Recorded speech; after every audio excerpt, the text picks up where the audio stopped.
the stream. I'm going to give everybody a minute to hop on. How is everybody doing today?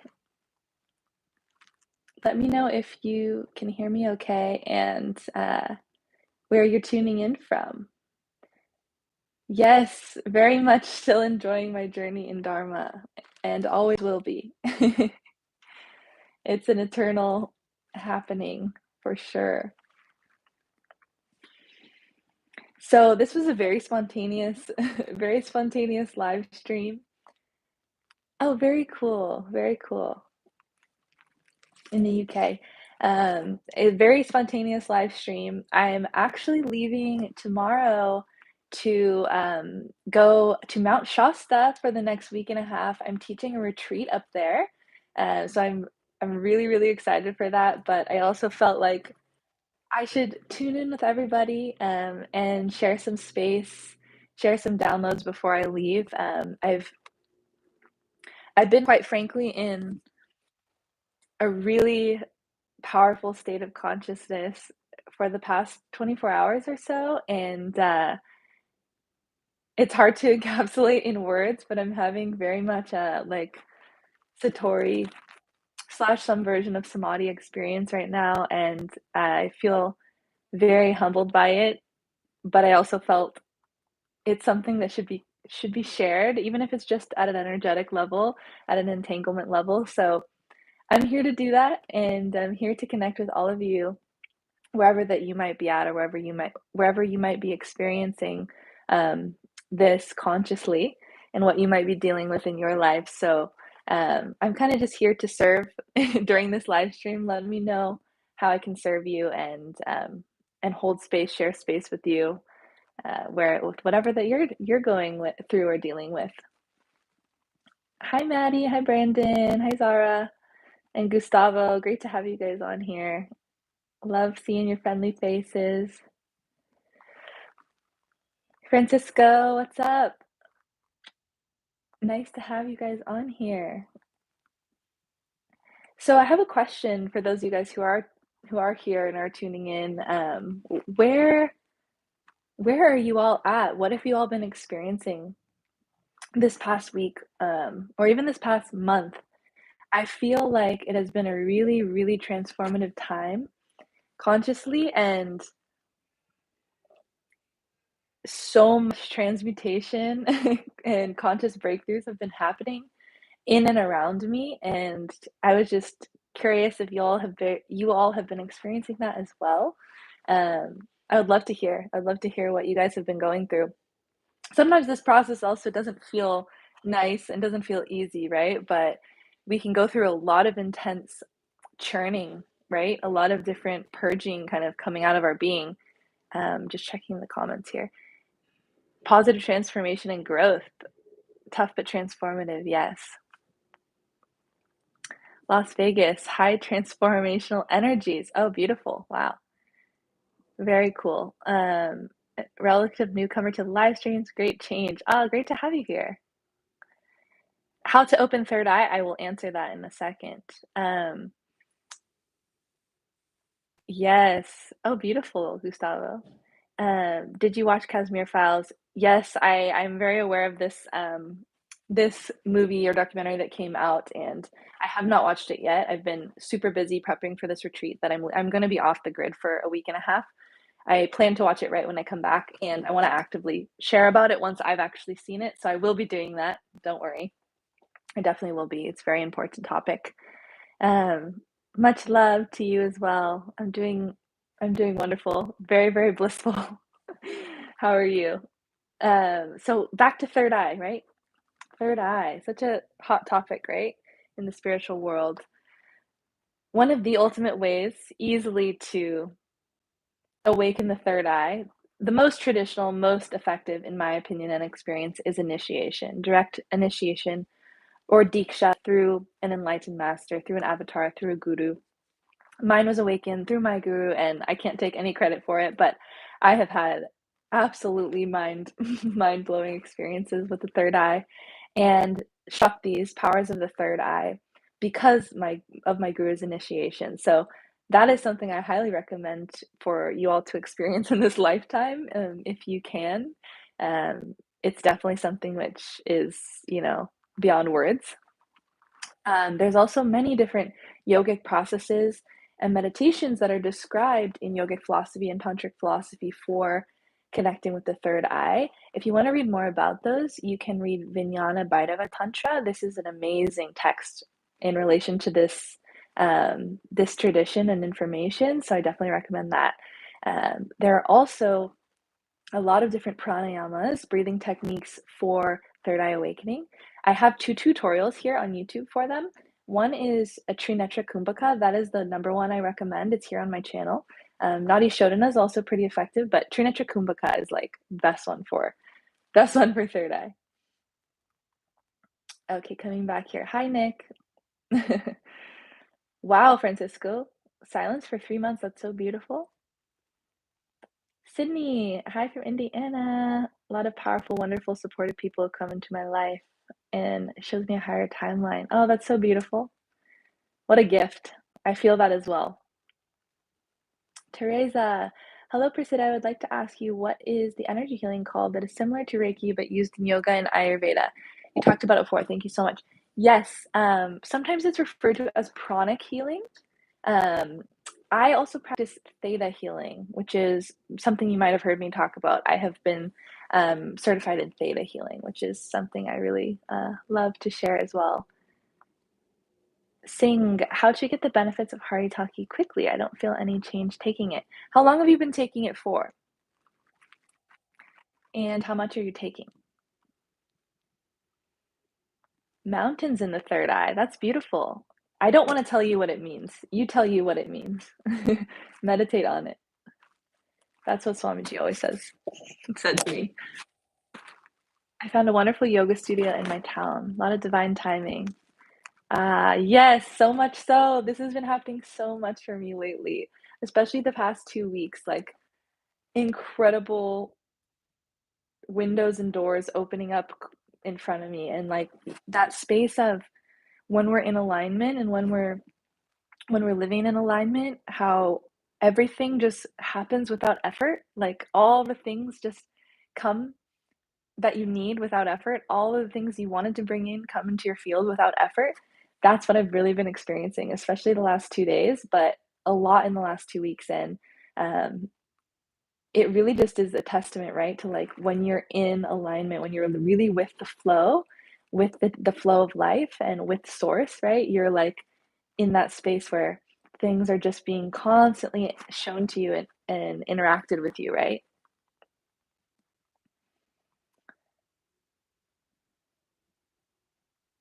Have you ever tried any of the modalities of Kaya Kalpa? Which in particular, Nora? Which in particular? Thank you so much. And another question I'd like to ask you, how to extreme hair loss. Are there any herbs? Yes, Teresa, I work with some clients on this. That's something that I would have to work one-on-one with you to really utilize the principles of Ayurveda and individualized medicine. But there is a lot of powerful herbs, diet protocols, etc., that can help with that, and oils as well. Much love, and thank you. Thank you. Would you be open to talking more about what you've been experiencing or feeling or what led up to it? Yes. Genuinely, I can't take any credit for it. Like I never feel my experiences are something I've earned or achieved. Um, I really feel they're just gifted. Honestly, they're just gifted. Um, Yesterday, I just found myself in this space, to be honest. Like I was with one of my dear, dear friends, Veronica, one of my spiritual sisters, and it started when we were together. And I think it just was our conscious interaction as well as like this deep surrender that I've had to embrace the last few weeks of my life, facing a lot of different emotional challenges and changes in my life that were very challenging, but doorways for transformation in a way. All of this was leading up to this experience. And then also, one interesting component that normally and you probably have never heard me talk about, that's been a part of this, is that I have found this really powerful alchemy products from this what I believe to be another enlightened being who makes these, and he creates these ormus and different monatomic gold alchemy formulations, and I started taking it the last few weeks. Yesterday was the first day that I took the level 2 version of it, and I can really tell you this is like it's the real deal. I don't normally talk about this kind of stuff, and I would never, generally promote this kind of stuff, but it's so powerful. So that I think it was also a facilitator in my experience, to a certain extent. Um, but I think it was a conglomeration of so many things happening, coming together. But how I would describe the space that I'm in or how I'm feeling is I feel like there's bliss inside each cell of my body, like in every single cell. And like just complete presence, like really, really true presence and deep gratitude and joy for all of the unfolding and manifestations outside of me and inside of me. Uh, a stillness, a silence inside, um, rooted in immense bliss, and a feeling of this space inside of me. Like it feels like literally, if you've ever done, you've done yoga or you stretched, right? And you feel like that feeling when you open up your spine after a long day of sitting or something, and all of a sudden you feel like, oh, whoa, I feel all this space inside. This is how I feel, but in all parts of my body, like not just my spine, but like all over. It has that feeling. It's a little hard to articulate, but I'm doing my best. That's what I'm experiencing. Let me scroll back here. Oh, you're reading Living Enlightenment. That's so beautiful. I've been taking one spoon, but I'm not really. What change do you experience with Haritaki? It's different for each person. Like it might be subtle for you, and that's why you're not noticing it. It doesn't mean it's not working. It doesn't mean it's not working. Sometimes people just have more sensitivity to it than others. But usually, most people experiencing changes in digestion, lack of, digestive issues and constipation, and then increased energy, increased prana in the body. Richard, can you tell me how important a fit yogic body is for Kundalini awakening? I always see saints that are not fit, and I would think they're on another level, but what about newbies? It's essential. Why, though, is really what we have to understand, because the body is a vehicle for our consciousness, right? It's in and through it we experience everything. Our consciousness and our other subtle and causal bodies reside layered onto the physical. So in order to hold these higher states of consciousness, these enlightenment experiences, having a strong nervous system is so key. It's so, so, so essential. And actually, you just gave me a click about why this also might be happening to me too, because I've been working out consistently for the last 3 months, and especially the last few weeks, I've been getting like really, really into it and feeling super, just strong and in my body. And I think that's a part of the shift I'm experiencing too, for sure. So it's funny that you brought that up.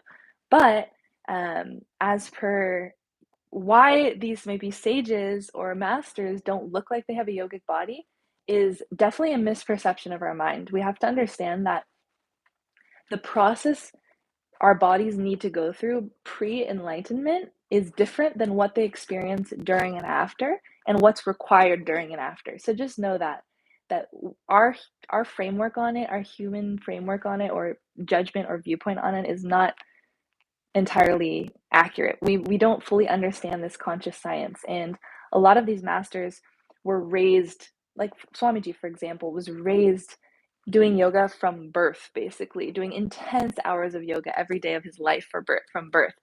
That creates a whole different type of body for that being, right? So by the time he's in his public life mission in his 20s, 30s, the requirement for his body is different because it's already been rooted in that state, if that makes sense. So it's not necessary that he does the same practices necessarily that he was doing when he was a child. Let me go back here. Thanks for joining everybody who just joined and came on here. Nithyanandam, Saranka, Nithyanandam Joe. Yes, so true, Sydney. It's such a gift to have relationships that reflect that consciousness too, right? It really gives you a next level gratitude and breakthrough for that. Thank you so much for the donation, Daryl. So much appreciated. Peace and love from England. Starseed Arrow with new peace music on ukulele. Peace is needed. Oh, no way, Nadia. You started taking Ormus too? That's so funny. Which company have you got it from? The one I've been getting, because I saw a few people asked, um, is Blue Emerald Alchemy. I'll show you guys. I have it right here. So this is the level 1. I'm not sponsored. I'm just sharing this. This is the level 1 called Origin, which is where you start. And then I just got level 2, which is Lumen. This is like entirely next level, but I really never thought I'd be somebody to believe in this. I so much believe in it, guys. It's so powerful. So powerful. Okay, just coming back here. Question: are you familiar with, or have an opinion on Vanda Scaravelli and the Awakening of the Spine and Krishnamurti? Possibly. I'm not familiar with that. I'm sorry. I'm not familiar. Jai Shri Ram. Sing Sing. So glad you asked this. I actually have been planning to do Surya Namaskar videos, so thank you for the reminder. This has been on my to-do list for a while now, and I will be making it. I'm actually going to make all of the different Ayurvedic yoga series we use for therapeutic yoga with clients. I'm going to make those as videos on my channel here very soon. So those are coming soon. Hi, Stephen. Greetings. Hi, Greg. Thank you so much. And Kira, thank you for the donation. Can Ashwa work for third eye instead of Haritaki? Ashwagandha does not target the third eye in the same way Haritaki does. I will be honest with you. It doesn't. It's a beautiful plant, but it doesn't bring in prana the same way that Haritaki does.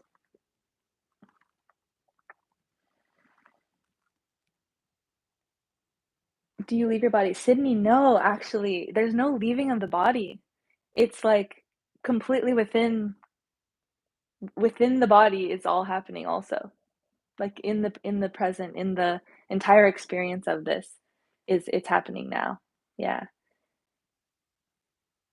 Nick, what rituals like puja, what are your daily rituals like puja and yoga? What enriching do you do daily? Yes, so I do puja and yoga every morning. Then I've been working out more, like usually 3 days a week also, doing weight training on top of that. And then I walk every day. I might walk my dog, so I'm doing a lot of movement with that. And then as per enriching, it really depends on the day. I have a very, moving schedule with all the different hats that I wear and all the jobs I do. Sometimes I'm teaching Ayurveda, yoga philosophy, Hinduism. Sometimes I'm working with clients directly, coaching online, all these things. For those of you guys that might not know already, I do spiritual coaching as well as Ayurvedic consultations. So you can find those links in the description of my other videos. That's all there if you want to work with me one-on-one. Hi, friend. Thanks for joining. Kyle, yes. Yes, because the process of getting to the root of the addiction is what meditation gifts you. You understand the source of the patterns that create addiction, and that's what liberates. Oh yeah, now alchemy's pretty good, but honestly, Nadia, you should try this brand. Let me know if you next round maybe you can try it and let me know how you feel with it. And it's actually much more affordable than now alchemy. Now alchemy is really expensive. These are like only $30 or something each, which is pretty good. Yeah. Yeah, Ormus is incredible. Elise, connection between Ayurveda and astrology. We just did the whole workshop on that the other month. I think some of you guys were in that one with me and my brother. It was so beautiful. But in short, they are sister sciences and they go very much hand in hand. You can utilize astrology to practice Ayurvedic medicine on an individual using their astrology chart. You can also, vice versa, a lot of Ayurvedic methodology can be applied within astrology framework. and they really help one another out immensely. It's beautiful. Yeah, no problem. I have a video on how to break or overcoming addiction on my channel. Check that out. Electrolyte Salt Lake City Chief Alchemy. That's funny. I realized the day I perform asanas, I felt more energetic. Yes, for sure. Yes, Skull Shine Haritaki is very effective at third eye awakening. Very, very effective. That's why it's my all-time favorite herb and why I source it. And I made sure I found like the best source, like organic, highest quality haritaki. Tastes so much better than all the other haritakis I've ever had also. So if you haven't tried it, definitely try that out. anandaayurveda.org. I got it there for you. Yeah, Belle, I would love to work with you. And I do free 15-minute calls. So if you just want to chat one on one and kind of get a gist for what we could work on together and how it all happens, let's talk about it. It's totally free. So I'd love to book a call with you. The link, if you don't already see it, it's tinyurl.com/book Ayurveda to get to my booking site for booking a call with me. Rohit, Yogini is female liver and practitioner of yoga. Greetings from the Himalayas. Beautiful. Wow, that's so cool. I'm envious that you're there. When I grew chilies last year, they weren't doing so well, so I used Ormus to save them. Oh, wow. That's so cool, Amy. I didn't know you could do that. That's so cool. Super, super cool. I changed my name because it's my spiritual name given by my guru. Greatest gift. Yes, Robbie, I do absolutely still follow Nithyananda. He is my guru. And you can connect with him in every plane of existence, whether it's in your inner space via prayer, whether it's directly online via his live streams. You can actually join and chat with him on the live streams that he does every day in the mornings. There's also a program happening right now, Paramashivoham Level 3, if you want to like do a direct program. So many ways you can connect.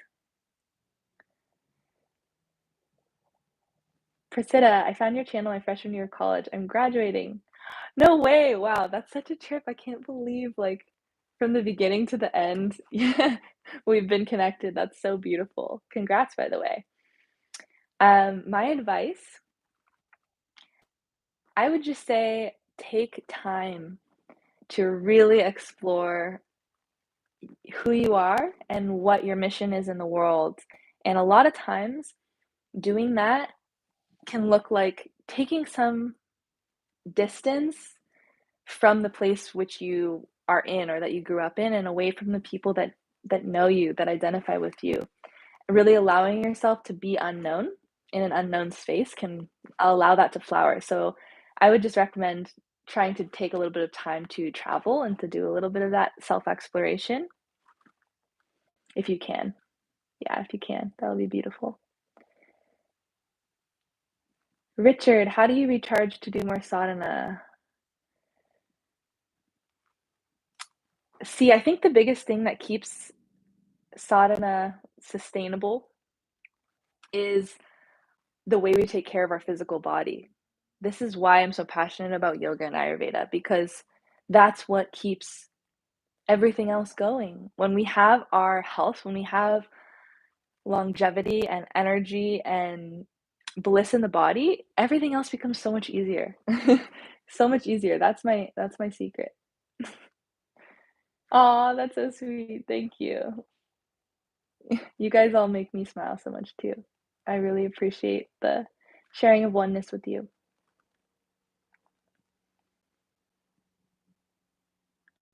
Hinduism is both a religion and a way of life. It's really not a religion in the Western definition of the word, but um, it's hard sometimes in our modern society to refer to it without utilizing that word.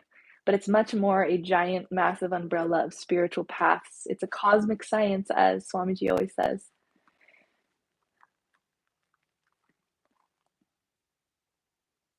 Oh, that would be awesome, Sydney. You should come visit. I would love to meet you in California if I'm still here. Um, all right, guys, I have to log off actually because I got a lot to do. I'm packing up, I'm finishing up all of my work and curriculum for the retreat that I'm going to tomorrow. But again, I just wanted to share some heart space with you, share some love and connection and oneness with you all before I'm probably going to be mostly off the grid while I'm on this retreat in Mount Shasta. I know there's going to be some major upgrades happening to me, DNA activation at the root chakra of planet Earth, which is Mount Shasta. I'll make a video about that too if you haven't heard about that concept yet or aren't aware of it. I'll definitely be sharing about it, but I just might be offline for a bit. So have patience. But you can always stay connected with me on Instagram and on my Telegram group. So connect, reach out there. Love you guys so much and sending you all so much love, so much bliss, so much oneness and um, the ultimate space